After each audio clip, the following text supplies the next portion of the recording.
Good morning, everyone, and welcome back to Teching 101 Radio. Today on the show, we will be continuing our very candid look at the lives of the 4 emperors of One Piece.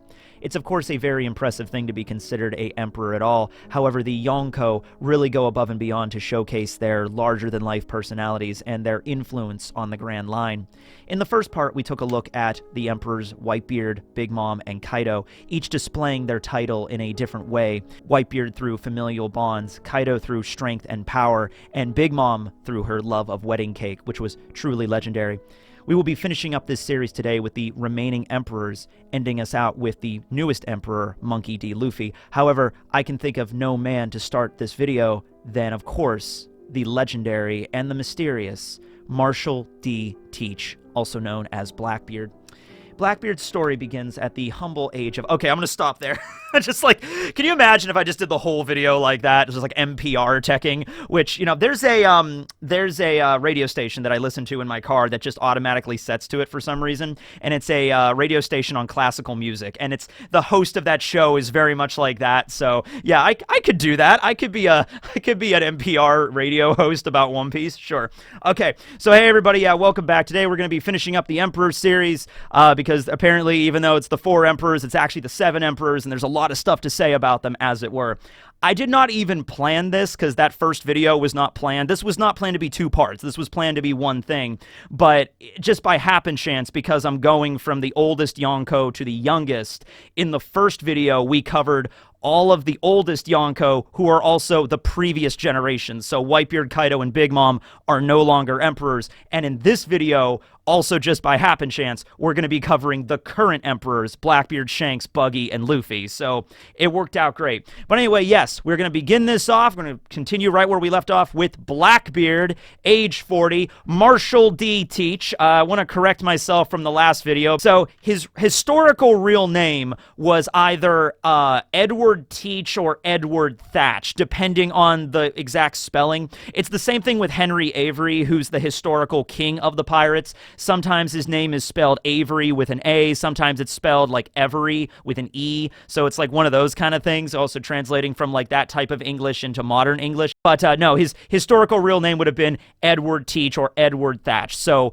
Oda utilized the Edward part for Edward Newgate, who was Whitebeard, and then Thatch ends up being the guy that he kills, and then Teach is also, you know, historically could be his real name as well. Marshall, I'm not really sure where the Marshall came from, but at any rate, we don't really know from this point onward, aside from Luffy, obviously, we don't really know so much about the origins of these characters in the same way we did about Whitebeard. We knew the island Whitebeard grew up on. We knew the whole backstory with Big Mom on Elbaf and everything with Mother Caramel, and even a little bit of Kaido from growing up in the Vodka Kingdom. Not as much, like his backstory was, you know, not as extensive as Big Mom's, but at least it was something, okay? In the case with Blackbeard, we really do not know where he grew up. The earliest we see him in the story is actually not in the story itself, but Oda drew an SBS of Blackbeard at a young age right here, where we just see him crying in an alley somewhere with the moon over him, and he's just like, "No, I'm sad, Blackbeard, you know, I don't have a family, I guess. I'm an orphan, I suppose."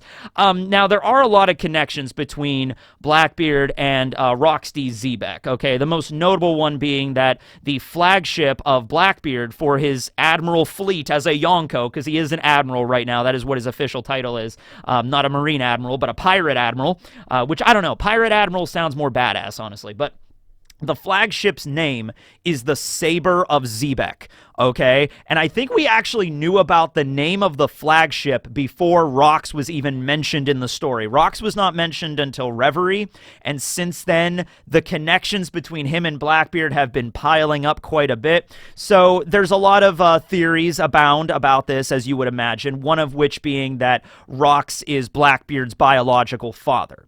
Now, this could very well be the case because we know Rox was defeated and purportedly killed at God Valley 38 years ago. Blackbeard is 40 right now, so it's very possible that Rocks could have sired a child a little bit before that with somebody and abandoned him, because I can't imagine Rocks being like the fatherly type, you know, so he just abandons his son somewhere on some random island, and Blackbeard grows up to be an orphan, but maybe knows a little bit about his father, and so eventually he goes out to sea, and he does so by reaching out to Whitebeard's crew. Whitebeard's crew was just docked at an island one day, and then Blackbeard was there, and is like, hey, Pops, there's this kid that wants to join, and Whitebeard was probably like, oh, all right, I guess. Now, it's interesting here, because let's say there is a familial connection between Blackbeard and Xebec.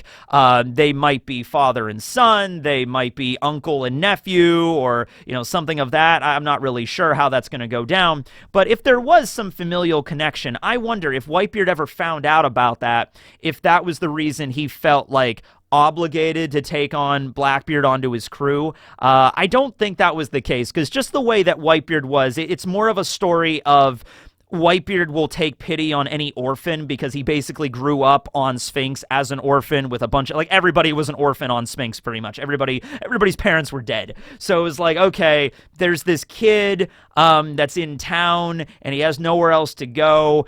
Sure, he can join my crew. And I would imagine Whitebeard did that a lot with a lot of the people on his crew. Like Marco might have been the same way, just a bunch of wayward kids and people with nowhere else to go, but they had a home on Whitebeard's ship, and they grew up to basically respect Whitebeard as their father, to the point where they would call him Pops, right? So it was probably just something like that. Well, anyway, yeah, he grew up on Whitebeard's ship for the most part, learned how to fight pretty good. His go-to weapon were like these Wolverine claw type things. This was before he had a devil fruit. This is just back when he was a kid. Now, there were some weird stuff about, you know, Marshall D. Teach even back then, okay? So at one point, the Roger pirates clashed with the Whitebeard pirates on this island for 3 days. This is when Odin was part of the crew at this point. So you had Shanks and Buggy, who coincidentally would also grow up to be Yonko at some point. Later in this program, we will discuss them. But then Blackbeard was also there on Whitebeard's crew, right? So they fought, and it was sort of a thing, I think, where there were kids on Roger's crew and there were some kids on Whitebeard's crew. So it ended up just becoming a thing where it's like, okay, you know, the kids can go off and fight each other over there. The grown-ups are going to fight over here, kind of thing. Marco got a little ahead of himself. Marco charged at Rayleigh and he stopped him with a finger. That was crazy. But I think it's just like, yeah, Shanks, Buggy, Blackbeard, you guys all go off to the side. Jozu, I think, was a kid at this point. You guys all go off to the side and fight over here. Let the grown-ups handle the big hockey explosions, you know? Well, anyway, after the fight was concluded, they partied because, you know, they're the most badass pirates of the era. Of course, they're going to have a big slobber knocker, and then they're going to hang out and party. Well, there was a moment there where, you know, Buggy and Shanks were kind of just, like, observing, you know, Blackbeard, and Buggy kind of looks over at Shanks and just like, hey, that guy over there, that kid, they said he hasn't slept in, like, 3 days. Like, the whole battle, he's never slept, or they actually say he's never slept a day in his life. He's like a monster.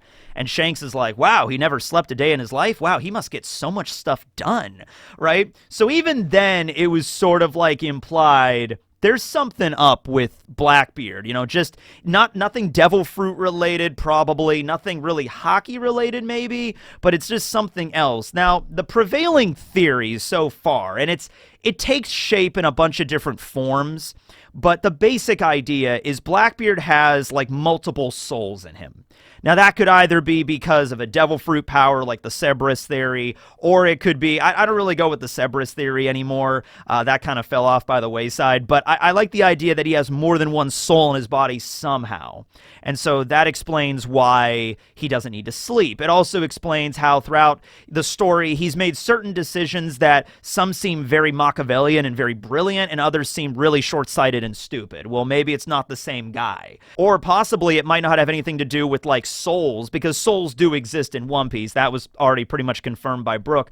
But it could also be something just like, maybe like a DID, like a dissociative identity disorder. You know what I mean? Like, he just has multiple personalities, and for whatever reason, maybe having multiple personalities, like in the One Piece world with the way desire works with devil fruits, maybe you can have multiple devil fruit powers if you have multiple personalities in there. Maybe that's a trick or a loophole to get around the restriction of having only one devil fruit per person, right? So it could be something along those lines. But we do know for a certain that Blackbeard's body is a little different from most, and it's because of that Marco hypothesized he's able to eat 2 devil fruits. We see this at Marineford. He eats, doesn't eat, he gets the power of the Gura Gura no Mi from Whitebeard, and everyone's freaking out like, how is this possible? And Marco's like, well, for a normal person it wouldn't be possible, but Teach's body has always been unusual, so it might have something to do with that. So even implying back in the day, even his own crew, because Blackbeard was on the Whitebeard crew for decades, and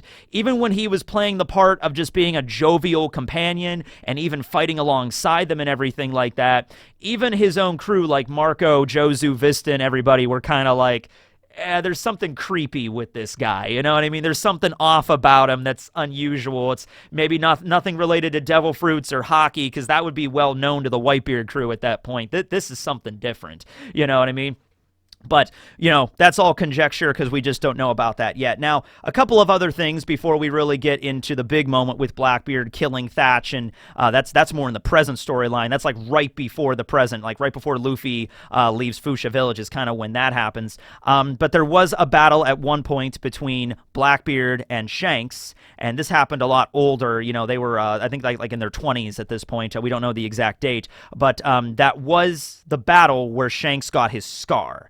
So Shanks' trademark 3 scars over his which eye is it? I have this pop figuring over here. It's his left eye. Yeah, those scars came from Blackbeard. Now, this is a thing that you kind of have to pay attention to because Shanks is Shanks, right? He's got 2 defining, like, scars or wounds on his body. The one on his eye and the fact he's missing an arm. The missing an arm part we saw, and that ties back into Luffy, and the whole implication is like he offered up the arm as like an offer or like a wager on the new era. That was kind of the whole idea. Like he was making a bet, and he's using his arm as like the betting chip, you know, because collateral or whatever, right? Now you could have a debate whether about like, oh, that's bullshit, he just lost the arm, whatever. It doesn't matter. That's one. But then the other one was the scar on his eye that we see, right? And he mentioned to Whitebeard specifically that I did not get this scar by being careless. I did not get this scar when I was like drunk or whatever, or I didn't get it in my duel with Hawkeye. No, this happened when I was fighting Blackbeard. This no-name, no-bounty pirates on Whitebeard's crew with like the Wolverine claws. He just got me out of nowhere, okay? So now that I'm actually thinking about it and approaching it from the angle of, like, maybe the multiple personalities or maybe the multiple souls theory, what if it was a situation where Whitebeard's crew and Shanks' crew were fighting, and Shanks knocks down Blackbeard, and he, like, because he has observation hockey, Shanks does, and he's just like, okay, I just knocked this guy out, he's severely wounded, he's not getting back up. And then Shanks moves on to the next enemy, but then all of a sudden Blackbeard inexplicably just gets back up and just ha-ha, say ha-ha, and then slashes Shanks' eye. He's like, what the hell was that? I sensed you. You were knocked clean out. There is no way you should be able to get back up right now. It's just like, and then that's when Blackbeard, maybe he doesn't reveal it to Shanks, but Shanks knows, like, okay, yeah, this is weird, you know, because Shanks mentioned, like, I was not careless. This was not a situation where, like, I was like, whatever, Blackbeard, don't need to worry about this guy. Shanks was on high alert with all of his hockey firing on full cylinders, and Blackbeard was still able to get the drop on him. That's what's scary about that wound, and that's what's scary about Blackbeard, right? But anyway, for the most part, he just laid low, eating his cherry pies on Whitebeard's ship, and yeah, no bounty, which is in and of itself kind of more impressive than having a bounty. Think about it this way. You are a pirate on an emperor's crew, and you have been this pirate on this crew for decades, ever since you were a child, okay? So for at least a good, at least 3 decades, I would say, a good 30-so years, he has been a member of Whitebeard's crew, and does not have a bounty, which is crazy. That means he laid so low on that crew that the Marines never bothered to even acknowledge him. Now, granted, he was never a division commander, and Whitebeard's crew has a lot of people on it, okay? But still, you'd think that being a member of this crew for 3 decades, eventually at some point, like Chopper had a higher bounty than Blackbeard at one point, all right? That's absurd. That's insane, okay? So he really, really kept to the shadows. That might also be an ability he had at some point, to like avoid detection or something. I wouldn't be surprised at this point, right? So the reason he joined the Whitebeard crew. Now, I don't know, because he joined when he was a kid. I don't know if it was a thing where he joined Whitebeard's crew at the very beginning because of this reason. Like, he planned all this stuff out years and years and years in advance. He might have, right? Especially if he has, like, another version of himself that's, like, way more brilliant and is, like, way, like plans ahead or something like that. Like, yes, this is what we need to do. We need to get the Yami Yami no Mi. Well, how do we get the Yami Yami no Mi? I'll tell you how we get the Yami Yami no Mi. We join up with Whitebeard's crew. He's really strong. He's really powerful. There's a better chance to find crew than any other crew. And so, like, okay, Zay, ha ha ha, we'll do that, I guess. Okay. So he's going through the Devil Fruit Encyclopedia. He sees that fruit as the one that he wants. So he's like, okay, best chance is joining Whitebeard. And so it took a very long time, but just before the main storyline, it happened. Thatch, who was the commander of the 4th Division of Whitebeard's crew, finds the Yami Yami no Mi. And the rule of Whitebeard's crew was whoever finds the fruit gets to eat the fruit. I guess there might have also been a stipulation that you're not allowed to gift it to anybody else, because it brings up the question, like, really, and I brought it up in the first video, like, why did Blackbeard not just go up to Thatch and been like, hey, Thatch, that's a pretty cool fruit. You want to eat it? And maybe Thatch would be like, I'm not really sure about that, it's a major decision. I don't even know what this power is, really. I mean, like, if Blackbeard would have been like, hey, if you don't want it, I'll take it. Just letting you know, it's the deal's on the table. You will lose the ability to swim. That will suck. And he's like, yeah, that will suck. I feel like Blackbeard didn't even try. He just, like, immediately saw Thatch with the fruit, and he was like, murder thoughts. Now, remember, like, the whole goal of Blackbeard, and we don't know the final goal of him, and we'll get to that in a moment, but the goal at the moment was to kill Whitebeard, right, and get the Gura Gura no Mi as well on top of the Yami Yami no Mi. So even if he would have politely asked Thatch for the fruit, and Thatch would have given it to him, he probably would have been like, Zah! And then he would have ended up probably defecting from the crew to go back and try to kill Whitebeard another way anyway. But at that point, he was just like, okay, who cares? I'm killing him. Although Blackbeard did mention later that, hey, it's nothing personal, but he had the fruit that I wanted. That's another thing, too, when I really think about it. Like, Blackbeard he might have multiple personalities, Maybe there's, like, a personality in there that feels kind of bad for killing Thatch, and there's another one that's kind of indifferent, and then there's another one that's like, he deserved it! Could have been something like that, who knows? Well, anyway, kills Thatch in cold blood, takes the Yami Yami no Mi, and defects. Now, he also had his own crew at this time, because it was, like, right after this, he has his crew like Lafitte and Doc Q and Burgess and Van Auger. They were all like ready to go at this point, and they were pirates at their in their own individual blues, and they all had their bounties. I think Doc Q and Van Auger had the highest ones. Burgess's was like 20 million or some such. Lafitte used to be a peace officer or like a sheriff in the West. So I think on the side, while Blackbeard was a member of Whitebeard's crew, he was already building up his crew on the sidelines, kind of thing. It's sort of like in Bleach, when I was kind of confused in Bleach when Aizen defects from the Soul Society, and it's like, wait a minute, he already has the Espada like a month later, this organized team ready to go, and it's explained later, like, no, Aizen had been building this up for years. It wasn't like he just left and then gathered them together. He had been building this up in Huecamundo for years and years and years and years. Probably something similar to Blackbeard. He was probably building up his crew, like waiting for the day when he would defect and get the Yami Yami, and then it's go time, as it were, right? So, because he was a member of the 2nd Division under Porcus D. Ace, Ace felt like, it's my responsibility, Pops. Don't worry, I will avenge Thatch. I will go and I will bring Teach back here for justice. And Whitebeard let him go. And that kicks off Ace's great Blackbeard search. That's where we first meet him. Well, he was at Drum Island, which is the first time in the story Blackbeard was mentioned, kind of in a flashback. So Blackbeard, one of the islands that they attacked in their, first days as being a pirate crew of their own, they attacked Drum Island. Wapple freaked out and left and abandoned the place. Eventually, the Blackbeard pirates left as well, but kind of like ravaged it a little bit. Ace heard about this, and he went to Drum to see them, but he missed them at that point. And then eventually Ace and Luffy and everybody kind of meet each other at Nanohana, at Alabasta, right?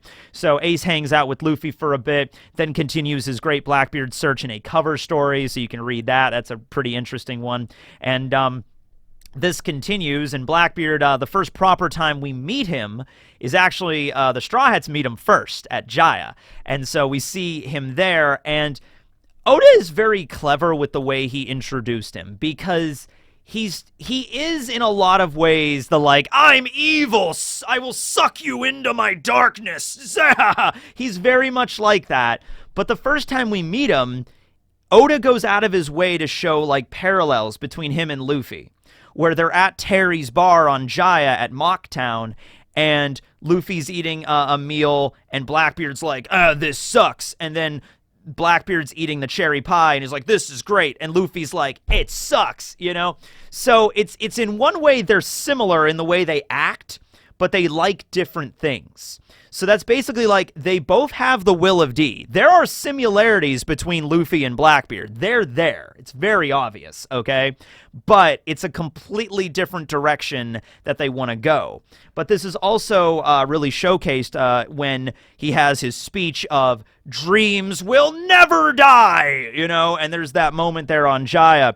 And you know what? I've been reading a lot about that too, like that particular moment.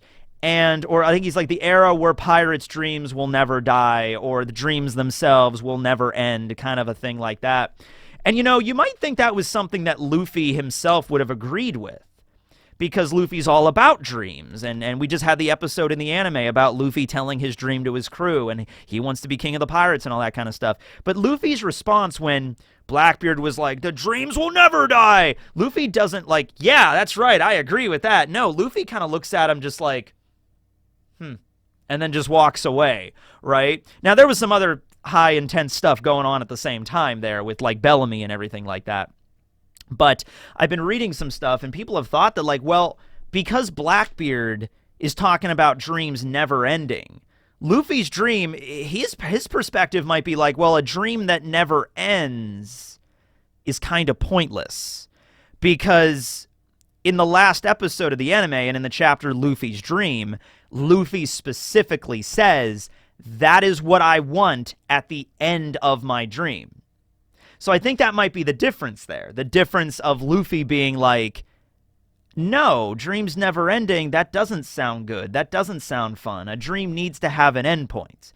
You know, it also kind of maybe gives us a little bit of hint for the One Piece itself, because, you know, Oda's come out and said that, like, the One Piece is not going to be something abstract like, you know, the journey was the treasure, or the friends you made along the way, or, you know, the dream will never end, you know, kind of something like that. It's going to be a very physical end point for the Straw Hats to receive. This is what the One Piece was, and that is what Luffy desires, okay? There's another thing, too, about Luffy's dream. We just don't know what that is yet.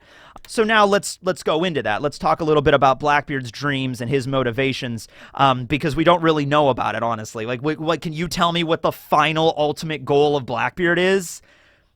We don't really know yet. That's the interesting part. And all the other emperors seem to have some goal, some dream, okay? In the case with Whitebeard, his dream was to have a family, and he achieved that. He achieved his dream. Kaido's was to form, like, a pirate, a pirate government. Not a pirate government, but, like, a pirate sort of, like, rule over the world, okay? Kaido was very much about strength, having the right to rule, okay, like might equals right sort of situation, because he was sold out when he was a kid, and it made no sense to him, because he's like, I'm the strongest, I should be the one to have, like, power and stuff. So I think the way that if Kaido would have won, the way that everything would have shook down was, it would have been a free-for-all, everybody ends up fighting, and the people that are the strongest, like balance of power would just, you know, equal itself out. When everybody's just fighting each other, the strongest would be on top, which is where Kaido felt like that's how it should be. And then the weaker, they would go down, and then the weak would be inspired to get stronger to fight against them. And like that's how, like, the natural order of things should be. That was Kaido. Big Mom's was on the surface something that was very inclusive and all about equality. She wanted to make a country or a world where all the races will come together and sit at the same table and be happy and just live, in peace and prosperity. But Big Mom herself kind of took that good dream and like sort of twisted it, and it was very depraved, where it was basically like, I will make everyone in the earth like myself. You know what I mean? I will make everyone like, oh, I'm big, so I will make everyone as big as I am so we can all sit across the table. So the idea was like Mother Caramel's, and it's not a bad idea, but it in of itself, the way it was implemented was very depraved, okay? Now, in the case with Blackbeard, the best way I can really describe it is he kind of just wants complete and utter chaos. Like, it's not even like Kaido, where he's like, oh yes, the powerful will rule and that will be our new status quo. No, it's not even like that. It's more about just like chaos for chaos's sake, pure and utter anarchy and nothing else. Like, if Blackbeard had it his way, I feel like the world government and the Tenryubito system would be abolished, but not in the way that Dragon wants to do it, in this very methodical, planned out way, where get rid of the Tenryubito, but leave the infrastructure of the world government. No, it's like Blackbeard wants to dismantle everything, like burn it all down to the ground, and then it's an absolute free-for-all where everybody just lives as chaotic as possible, and the dream never ends.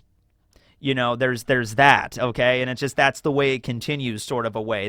In a certain way, there is no motivation to Blackbeard. There's no, like, I'm sure he wants to find the One Piece, but that's kind of like a means to an end, you know what I mean? Like, when he finds the One Piece, if he becomes king of the pirates, and he has that absolute power, he will use it to cause utter chaos.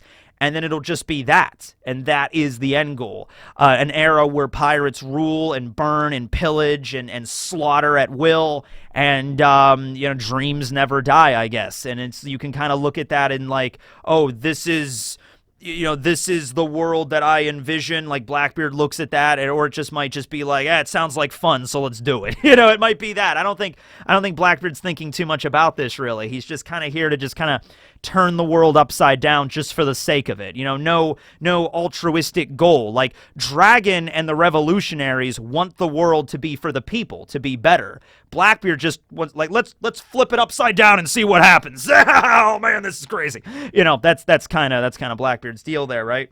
Yeah, like throughout the story, as we see the fight between him and Ace, where eventually Blackbeard, he displays his Yami Yami no Mi powers, where he's able to control darkness. It is a Logia, but a very special kind of Logia that can absorb anything, light and whatnot. He also has a much higher level of pain because of that. So whenever he gets hit with an attack, he feels it even more so. But don't let that fool you. Just because he gets hit with an attack and he's on the ground like, it hurts, it hurts. He's not really honestly all that injured, because he has a crazy high endurance from what we've seen. It's just he feels pain a lot more as sort of as a drawback to his ability, but the positives really greatly outweigh that, because if he touches a Devil Fruit user, they cannot use their power. It's just turned off immediately. So if he's a Logia, you can like physically punch them and everything like that. He has Black Vortex, which can suck people in. He has Liberation, which can spit them out, really like crush them with the gravity powers of darkness. So the Yami Yami no Mi could be viewed as like this miasma of darkness, but also the gravity, the pressure that actually crushes you. Then at Marineford, he had this master plan to like infiltrate Impel Down and free the prisoners there. That's where he expanded his crew with like Katarina Devon and Avala Pizarro and Vasco Shot, and Shiryu also joined up there. Then they go to Marineford after that. They gun down Whitebeard right there at the end of the battle. He was already, very injured from the war. Blackbeard had some weird ability to steal the Gura Gura no Mi, so now he has 2 Devil Fruit abilities, and the crew over the next 2 years, there's the Payback War where they fight the Whitebeard crew again, but they lose, and so that really cements Blackbeard as the admiral of the Blackbeard pirates and as one of the 4 emperors, and they're basically going on this big campaign throughout the world to hunt powerful Devil Fruit users and steal their abilities. He sets himself up on Hachinosu, which was previously owned by Rocks back in the day, and then by Wang Ji later, and then Wang was eventually ousted during the Rocky Port incident, which involved Kobe and Law, and so after that whole incident, Blackbeard just kind of moved in and just took over the island, and so he was kind of grateful to Kobe for that, honestly. We still don't know the whole events of the Rocky Port, but it occurred on Hachinosu, right? And so, that kind of brings us to where we're at in the story right now. As the Monarch would say, Blackbeard is a man that has his hands in many sinister soups. You know, he's just like kind of keeping his keeping the pulse of the world, as it were. You know, as soon as the warlord system was abolished, he's like, Zehaha, I know where to go. Make a beeline for Amazon Lily to steal Boa's love fruit, to use the power to like instantly petrify anybody he wants. Because that's a really broken devil fruit ability, and so they're hunting devil fruit powers for this ultimate goal. The ultimate goal itself, I at this point, unless like Oda reveals something else and maybe a connection with Zebek or something, like, because Zebek just wanted to sit on the world's throne. He just wanted to rule the entire planet, right? So Blackbeard might just be doing that as well. He just might like, yeah, I want to barge into Marijois, sit on the empty throne, and just be like, I control everything. Do whatever. You know, like that might be his ultimate goal, and it might not be anything more, complicated than that. But let me know down below. That's my question to you for Blackbeard. What do you find his ultimate goal to be? Do you think it's going to be something very planned out and like multifaceted, like this is the plan? Or is it just chaos for chaos's sake and nothing more, right? And he has to do some Machiavellian shit to get there.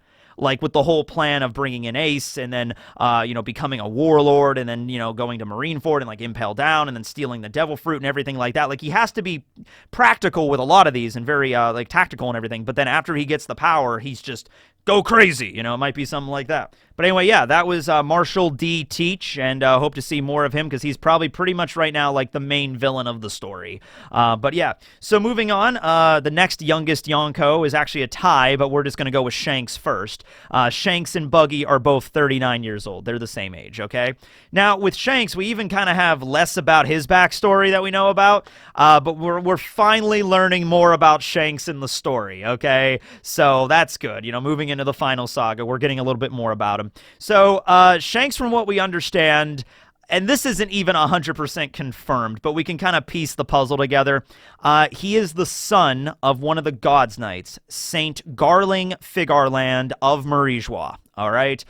From what we understand, that is his papa. Maybe once again, maybe it's his uncle or maybe somebody else, but we can assume that's probably most likely Shanks' dad. He was found in a treasure chest taken from God Valley by Roger during God Valley. It all comes back to God Valley at the end of the day, right? After the events of God Valley, Roger and his crew obviously made out with a bunch of treasure. They're sailing away. They open one of the chests, and there's baby Shanks in there. And it's like, goo goo gaga. He's only a year old at this point. And so Roger's like, huh, a baby, huh? All right, join my crew, baby. Goo. Oh, yes. It's like, that was pretty much it. So Roger and Rayleigh and Gabon and all the members of the Roger Pirates basically just raised Shanks at a young age. I think the overall idea with Shanks' upbringing is the nature versus nurture argument. Because we all know the Tenryubito are awful, and the God's Knights and the Gorosei are even worse than awful. So the idea is, like, if Shanks is being awful something that is, like, genetic in the case, like, look at Doflamingo, right? Like, Doflamingo, kind of that same argument going along there with how Doflamingo turned out versus how Roshinate turned out, right? So if Shanks would have stayed at Marijois and would have grown up to be maybe a God's Knight himself, probably would have been just as bad as Garling, his father. But because he was raised by Roger and he was raised correctly, I don't know if you want to say he was raised right. He was raised to be a pirate, right? They were going around murdering people all the time. Shanks probably saw over like 300 people dead by the time he was 5 years old. So I don't know if that's a great environment to raise a kid, but better than a Tenryubito, let me tell you that much. At least Roger was against slavery, you know what I mean? Yeah, at least there's that much, right? So, yeah, he grows up on that crew.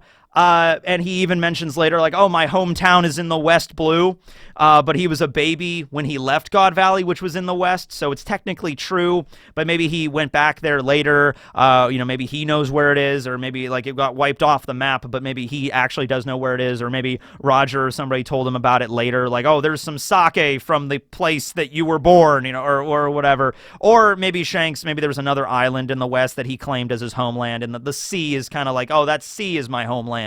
So, maybe it was something like that. Anyway, eventually Roger gives him his straw hat. It was Roger's straw hat originally, gives it to Shanks, is like, oh, you'll be the next one for the new era. And then Shanks eventually takes the hat and gives it to Luffy, so it's originally Roger's hat. Might have been passed down even further. I don't know where Roger got the hat from. Might have just bought it. It's not Joy Boy's, because Joy Boy's is most likely the straw hat that's in the freezer at Marijois. It's a much bigger hat because Joy Boy was a big guy, probably was a buccaneer. There was the time that that Buggy got the Bara Bara no Mi, and then Shanks like scared him with the map, and then he drops the map into the ocean and accidentally just, eats the whole pineapple at one thing. So Buggy gets the powers of the Bara Bara no Mi. We'll get more into that when we get into Buggy's segment as a Yonko and what like inspires him and things, but that kind of kicks off a rivalry between them. But they were very good friends when they were on the Roger Pirates together, and Shanks always viewed him and still views him to this day as probably one of his best companions, right? It's just like, we're best friends, Buggy. It's been a while since I've seen you. It's nice to see you again, man. And Buggy's like, whatever, you suck, red hair. It's like, but, they're still friends, okay?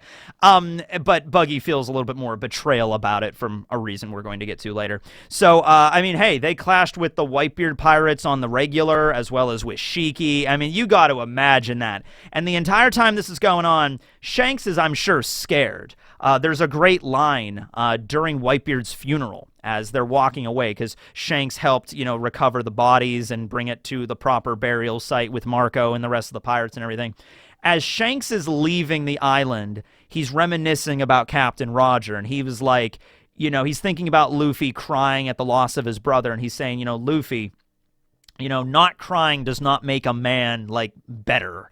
You know what I mean? There were times when Captain Roger, I wish he would have cried. I wish he would have, been a little bit more emotional, and I wish he would have been a little bit more rational, like the time at Ed War, for instance, when Roger in one ship is going up against Shiki's entire fleet, and the only way they were able to make it out of that was by sheer luck of, like, the weather. And even at moments like that, Shanks was terrified. Buggy was terrified. He'd be like, yeah, Roger was an amazing man. He was a great pirate. He was basically his father. But it's like, at the same time, I wish he would have maybe done things a little differently. Like, it's okay to cry as long as you overcome it. And that was kind of Shanks. He wasn't next to Luffy, but that was Shanks's advice to Luffy, as it were, right? And so it's a good piece of advice, right? So, they dealt with these strong pirates all the time, and Shanks kept getting stronger and stronger. Buggy even admitted, like, oh, this guy is a prodigy. He's going to be, like, the next big pirate after Roger. Even after Roger died, Buggy was sure Shanks was going to be the one to fill his boots, okay? Because Buggy realized, I can't do this, but Shanks definitely could, okay? So Shanks, they are present during Roger's execution at Logtown.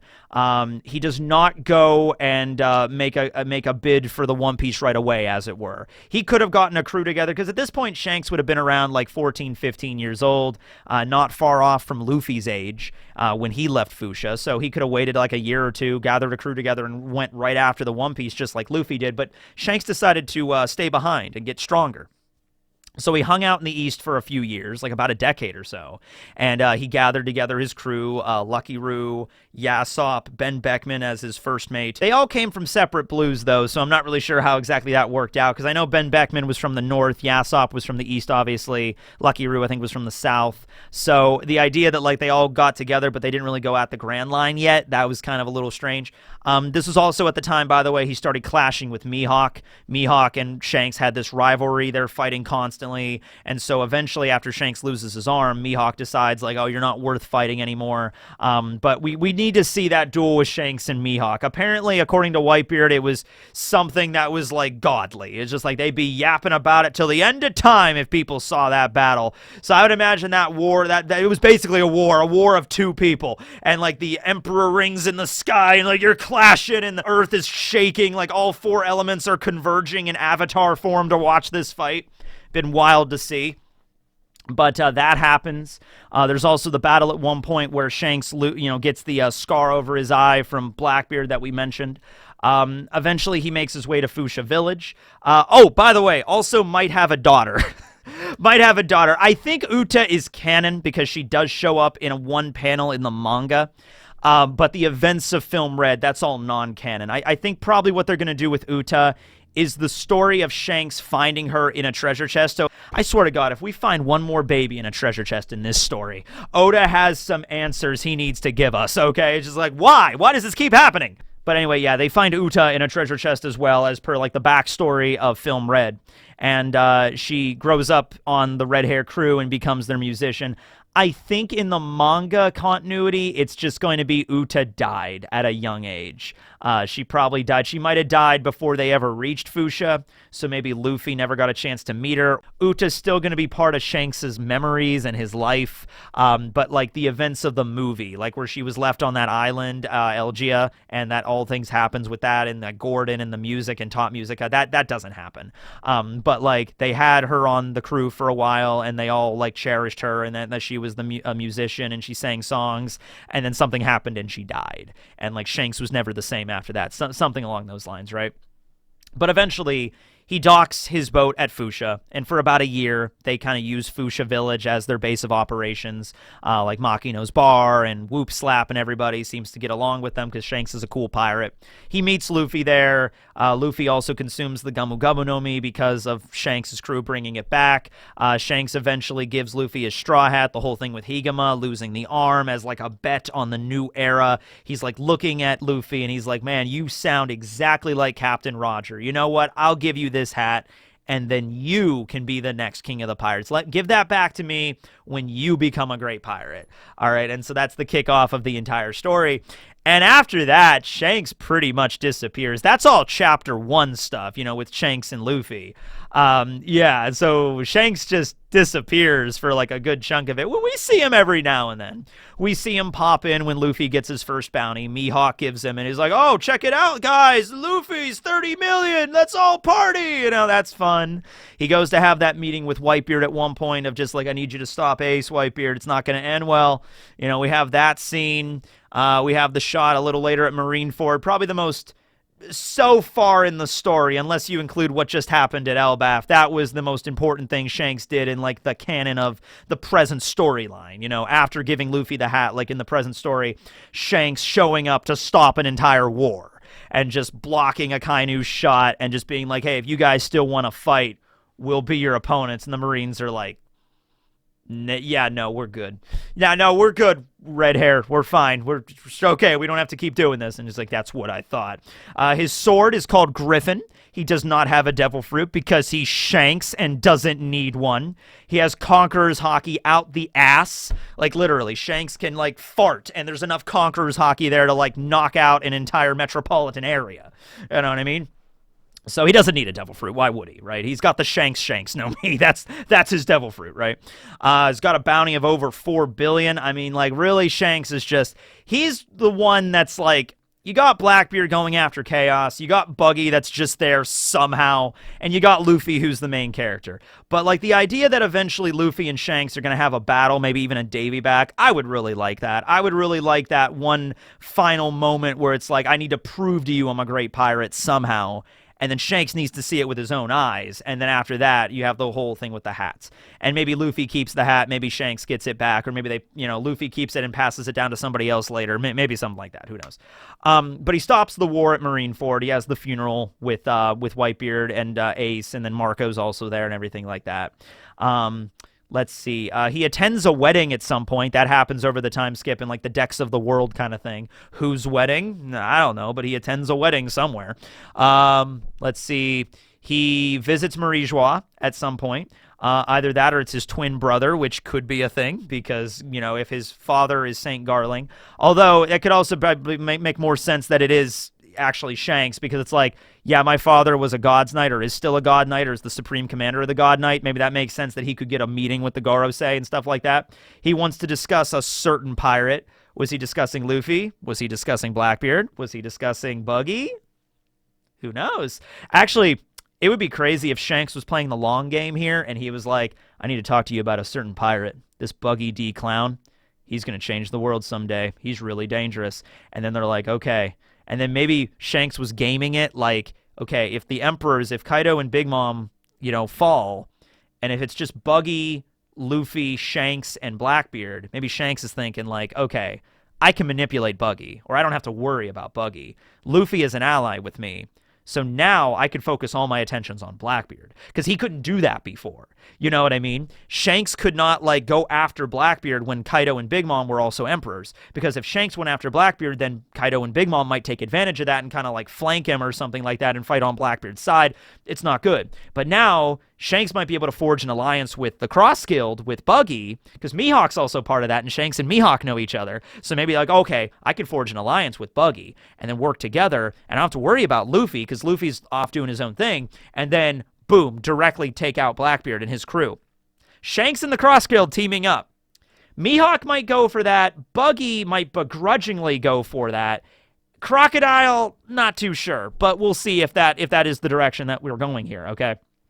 But yeah, Shanks is definitely planning ahead for this. The question I have, by the way, in relation to Shanks is how do you think the final interaction between Luffy and Shanks is going to be in the series? Do you think it's going to be a fight? Do you think it's going to be a Davy back competition? Do you think Shanks is going to straight up die at some point? Like Luffy's holding him in his arms like, Luffy, you became a great pirate. And Luffy's like, yes, I did. Here, take my hat back. Don't die, Shanks. It's like, you can keep it.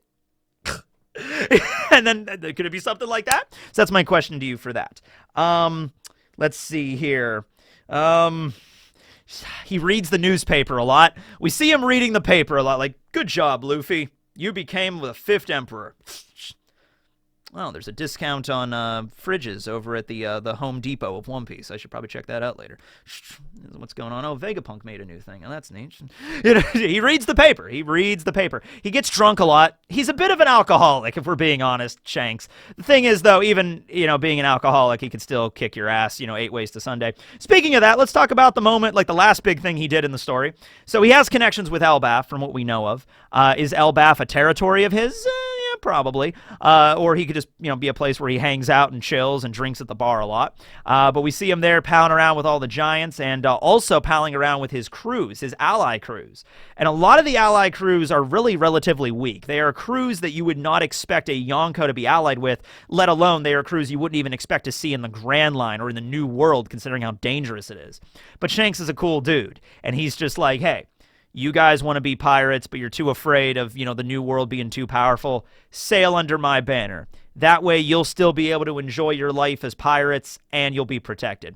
A lot of the pirates are, like, weak, or they're very old. Like, there was that old dude that was the captain of, like, the social club pirates. Was, like, maybe back in the day, he was really strong, but now he's, like, 98, and he's just like... But it's, like, it's the only life they've ever had. So it's, like, instead of retiring and giving up the life that they love, Shanks is like... Tell you what, old man. Tell you what, old timer. You keep being a pirate. Anybody gives you shit, you just come to me.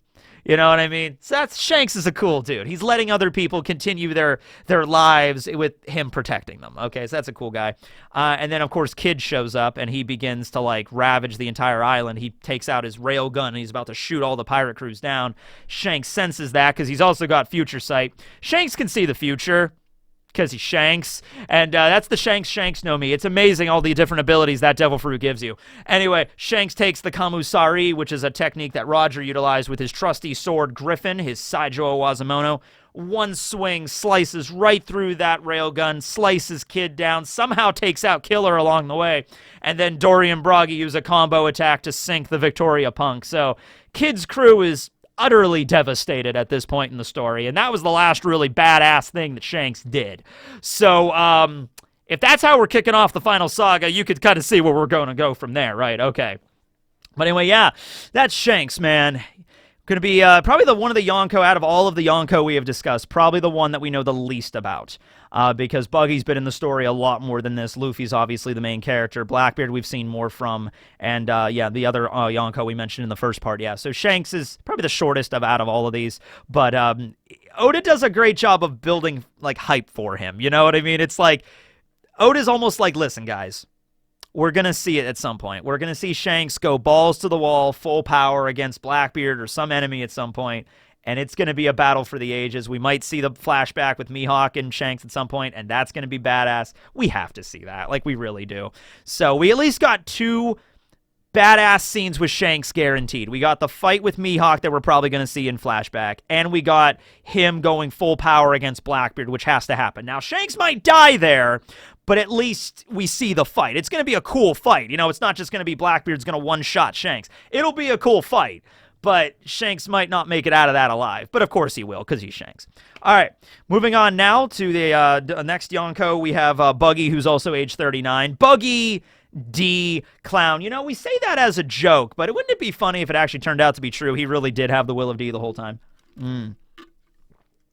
I'm also thinking Shanks probably doesn't have the will of D. Well, I mean, the will of D is like not something you have to be born with. It's like more of like a title that you have later. It inherits your will.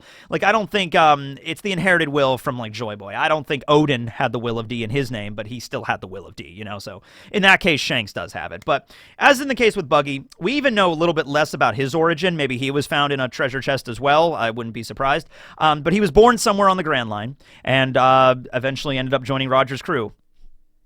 I think Shanks was first. Shanks, you know, they had Shanks as a baby first, and he was raised on the crew, and at some point, Shanks and Buggy are the same age. At some point, maybe when, I don't know, they were both 4 or 5 years old, they found Buggy, and it's like, oh, here's a friend to play with Shanks. And Shanks has red hair, and Buggy has blue. They're the perfect friends. They're going to be best friends growing up. You know, that's how it goes, right? So, Buggy, at a young age, was very, you know, cowardly, but also he dealing with like Whitebeard and everybody. Like, there's no reason why, like, the reason Buggy might be so cowardly now is because he was so traumatized as a child. Can you really blame the guy, right? You know, like fighting Whitebeard and shit. You know, I would have, like, you know, immediately as a kid, you know, you see Whitebeard charging out of a jungle like, ah! You know, just like giant hockey explosions. My God, it'd be amazing. It's amazing, you know, Buggy is still even like a pirate at all. You think he would have just been like, I'm done with this, man. I'm getting out, you know, something like that, right? But no, it's the sea always calls him back. That's Buggy. That's the Buggy we know and love, okay? So he's on Roger's crew. He looks up to Shanks. They are very good friends, and especially when they could not go to Laughtail because Buggy had the can't go to that island disease. That was just a translation thing. I know it in the canon. It's not actually can't go to that island disease. It was just a really high fever that just sprung up out of nowhere, but it kind of is. You know what I mean? It's a joke, but it makes sense, right? So they stay behind, though, and Shanks is like, don't worry, Buggy. We'll go to Laughtail someday on our own ship. And I think at that point, that's when Buggy kind of looked at Shanks, and he was kind of like, you know what? Shanks is better at everything than me. But you know what? That's okay. You know, it's okay because he's going to be the one to become the king of the pirates after Roger. He's going to follow in Roger's footsteps. Just like, I don't know. Have you ever known somebody like that in your life where you meet somebody that maybe at first you don't really like so much because it's like, man, this person is like better at everything than me. But then you get to a point where it's like, you know what?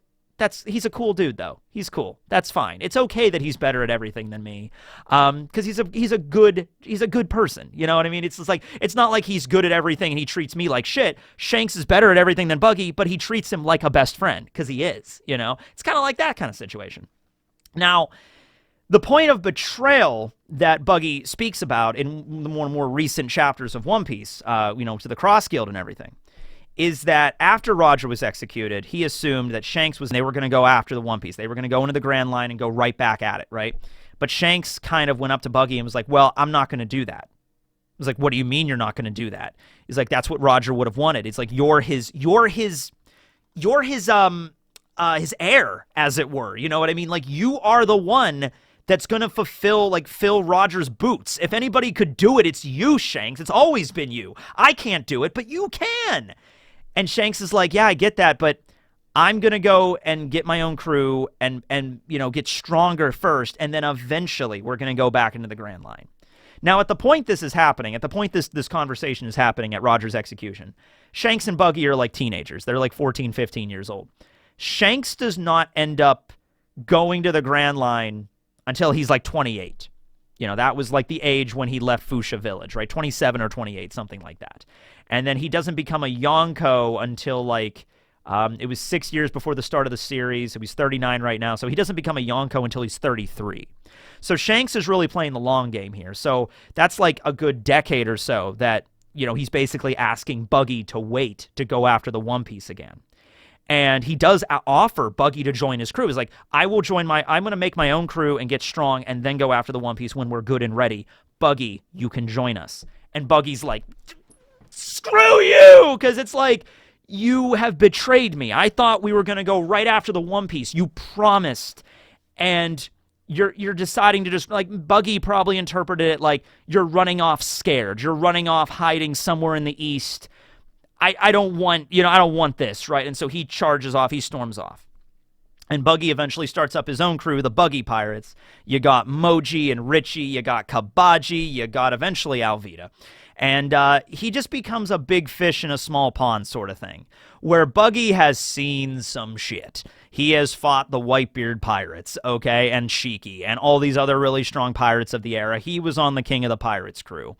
But he's a little scared, understandably. I think it's fear, for one thing, but also the idea of, like, I'm not going back into the Grand Line because I made a promise with Shanks. So maybe it's like Buggy doesn't want to go to the Grand Line without Shanks, and maybe there's also this, like, thing in his brain that's just like, if he goes into the Grand Line, all he's going to be doing is thinking about Shanks, and he doesn't want to think about it. He's pushed that out of his brain at this point. By the time the series starts and Orangetown is going on and everything, Buggy is kind of like, I'm happy just doing this. I'm going to be a pirate in the East. I have a bounty of 15 million, whatever. I'm going to hang out here in the East, blow up some towns, terrorize some populace, drink some booze, have circus performances with my crew. That's what I'm doing. That's what I'm fine with, right? And he becomes complacent. That's what Buggy's whole thing is, right? Complacency. Until some rubber kid busts into his circus tent one day and wrecks his shit, all right? Luffy really was the impetus. Luffy really was the thing that made Buggy remember everything about Shanks, everything about Roger, everything he had tried to, like, repress over, like, decades. And then Luffy shows up, and he sees the hat, and he's like, you remind me so much of Shanks. You know what I mean?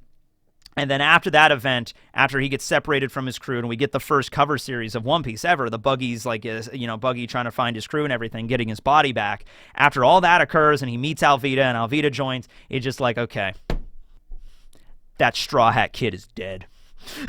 I'm finding that Straw Hat Kid, and I'm cutting his damn head off. All right, and so they go to Logtown. There's the whole event there where he almost very well succeeds in killing Luffy. Luffy was this close to dying, and then Dragon showed up and saved the day and everything like that. So he gets away, and he's like, okay, he's going to the Grand Line. Screw it, we're going to the Grand Line too. I'm going back. It's like Buggy was so blinded by rage, he ended up getting his life back together, in a weird way. I know that's weird to say because he goes to the Grand Line. He ends up getting captured by the Marines because he was digging for a treasure inside of a cave, and he ends up in Impelled Down, which was a Marine cave, and he ends up getting thrown in Impelled Down. All this horrible stuff happens to him. But at the end of the day, he ends up it works out for him because otherwise he would have just been in the East and nothing would have changed for him. He would have died in the East Blue probably, you know what I mean? But yeah, it was the hatred of Luffy that got him moving. And so he goes to Impel Down, he meets Luffy there, he gets Captain John's treasure band from Luffy. His opinion of him changes a little bit here. He ends up going to Marineford. Everybody finds out at this point he used to be on Roger's crew. And so he survives the entire war. He fights Mihawk and survives. You know what? I'll say it. Mihawk ran away from Buggy. He was too scared. There's no way he could beat him. He's like, I can't cut this guy. This clown is invincible. I'm leaving. And that's what happened there. After the war, he gets like a bunch of the prisoners from Impel Down to join his crew. They basically view him as the Messiah, which, by the way, that's the funniest shit ever to me.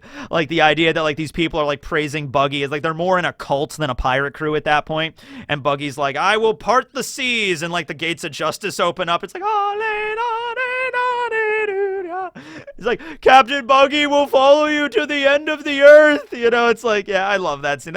He's comic relief, but it's in a way that makes sense. It's not just comedy like, oh my God, Oda, this is so stupid. Buggy becoming a warlord, Buggy becoming an emperor. There's no way that could happen. It's like, no, it does make sense. It's just really funny. Yeah. He becomes a warlord first. He gets Kalibali Island after taking a small loan of a few million berries from Crocodile. He opens up Kalibali Island. I guess he never finds Captain John's treasure. I did a video about that, so I'm not going to go into huge detail. But yeah, I guess he never found it because he had to take a loan out from Crocodile. So yeah, he used to pay that back. But yeah, we don't really see him. We know he started Buggy's Delivery, which was basically a mercenary service for pirates. You know what I mean? Like you could join up with the Buggy's delivery, and then for a particular fee, they would like rent out mercenary pirates to certain islands or military groups or whatever. Hyrudin and the new giant warrior pirates, before they left off on their own, were members of Buggy's delivery. So it all kind of ties back in there. But we don't really know that much. I mean, for the most part, Buggy just stayed at Kalibali. He's not going out there. He's not going out in the world and doing anything. He might die if he does that. So him and his core crew, like Gaudino also joins, and Kabaji, Moji, Alvida, the Richie, they're all staying at Kalibali. They're not going anywhere. So eventually the warlord system gets abolished, right?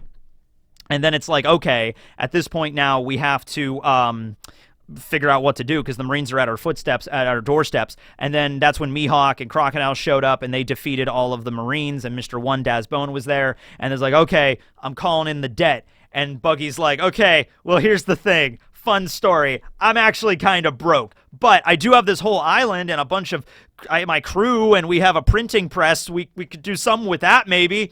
And so that's where the Cross Guild was formed. And we all love the Cross Guild, right? With Buggy heading it up as the new Emperor of the Sea, even despite the fact that Mihawk does have a higher bounty than Buggy. So that is an example of one of the underlings of an Emperor having the higher bounty.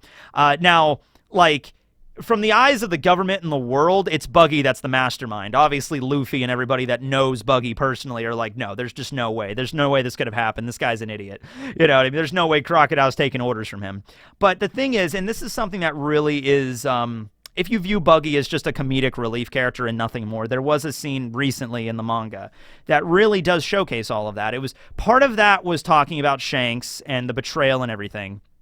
But another aspect of this was how so many pirates go out to sea to get the One Piece, and they give up on their dream, and they either quit being pirates, or they just become complacent, just like Buggy did, or they end up joining another crew, like, well, I can't get the One Piece, I'll join Kaido's crew, maybe he'll find it, I can't find the One Piece, I'll give up and just join Big Mom, you know, something like that.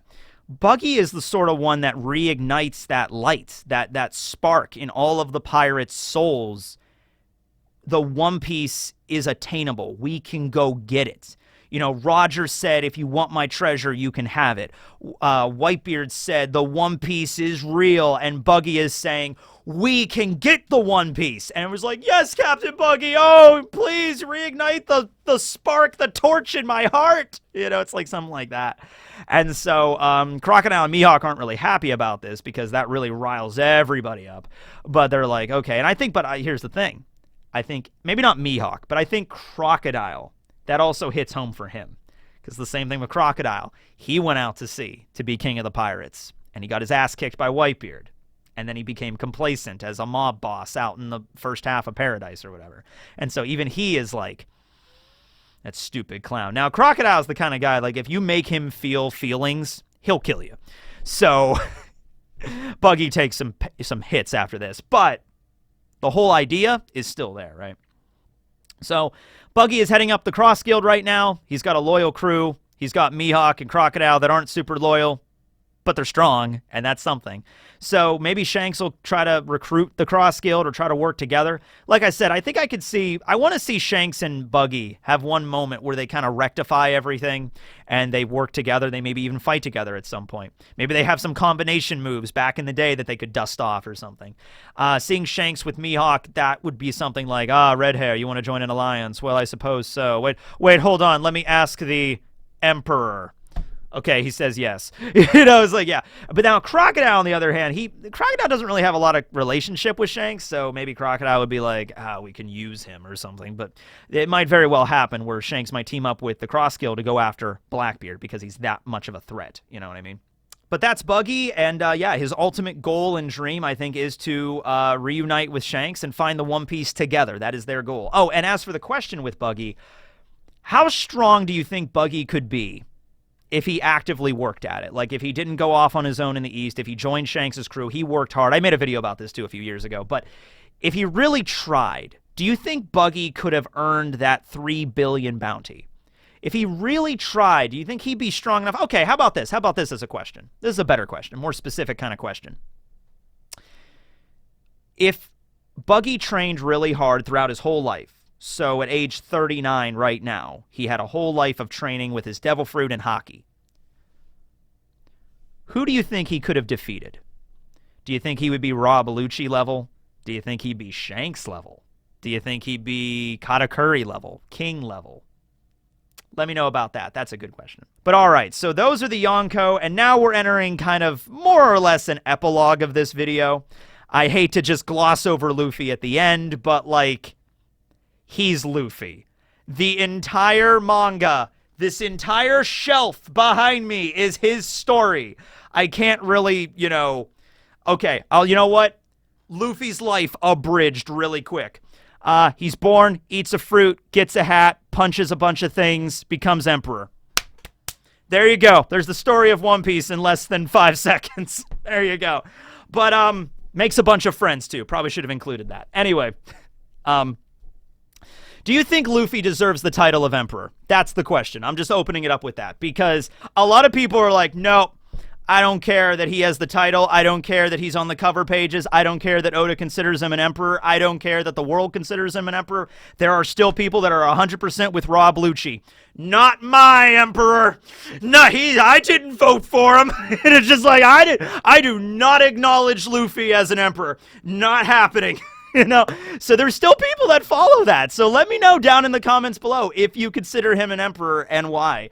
But anyway, yeah. So it is so wild to me at this point in the story that, like, the Straw Hats finally did it, you know? Like I think Oda did this masterfully, where he introduces the Yonko way back at Enies Lobby, and that was back in, like, 2006, or post-Enies Lobby. So, like, 2006, we find out the Emperors exist, and Luffy does not become one until last year. Until, wait, was it last year? No, it was 2022. Yeah, it was 2022 now. So 2006, they're first mentioned. Luffy becomes one at the tail end of 2022, right before Egghead. He becomes an Emperor of the Sea.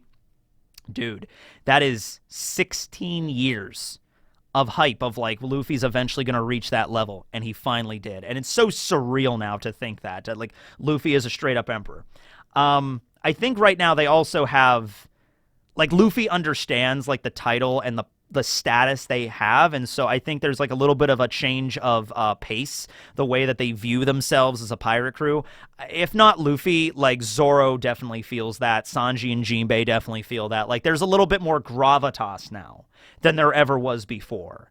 Okay, we could still do the same thing we always did, but we now have a reputation to keep. We attain the title of Emperor. Now we need to keep it, and we need to display our power to everyone around us. You know, we can't be seen getting our asses kicked. All right, like, this is a big deal now. We are now an example to the rest of the world. Okay, so it's very much like that. Now Luffy will still just go about doing his own shtick because he's Luffy, but yeah, there's a little bit of that. Like, okay, it is important now to do this, right? So Luffy's got Gear 5th. He has the Awakened of the Nika Sun God fruit. That'll tie back into a lot of things involving the Gorosei. They're at Egghead right now. Big events about to happen. Kuma's there. I'm not really sure what's going to happen, buddy. But the next step, I mean, once you're an emperor, there's only one more way to go, and that's the king of the pirates, right? There's only one more step to climb, and that'll be the king of the pirates, and that'll be coming up soon.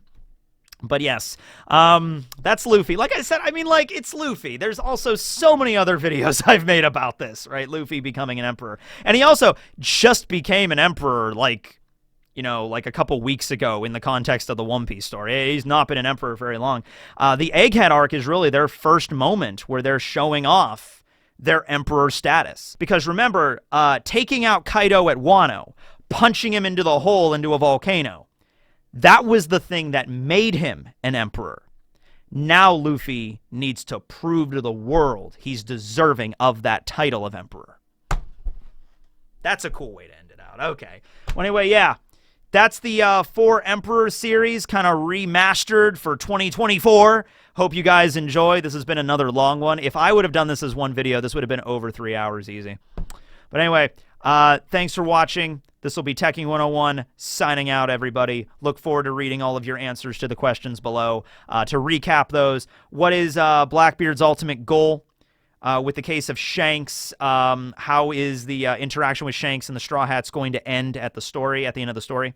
In the case with Buggy, how strong would he have been? Like, what level would he be at if he really put effort into it at this point in his life? And in the case with Luffy, the question was, do you think he's deserving of the title? Do you acknowledge Luffy as an emperor?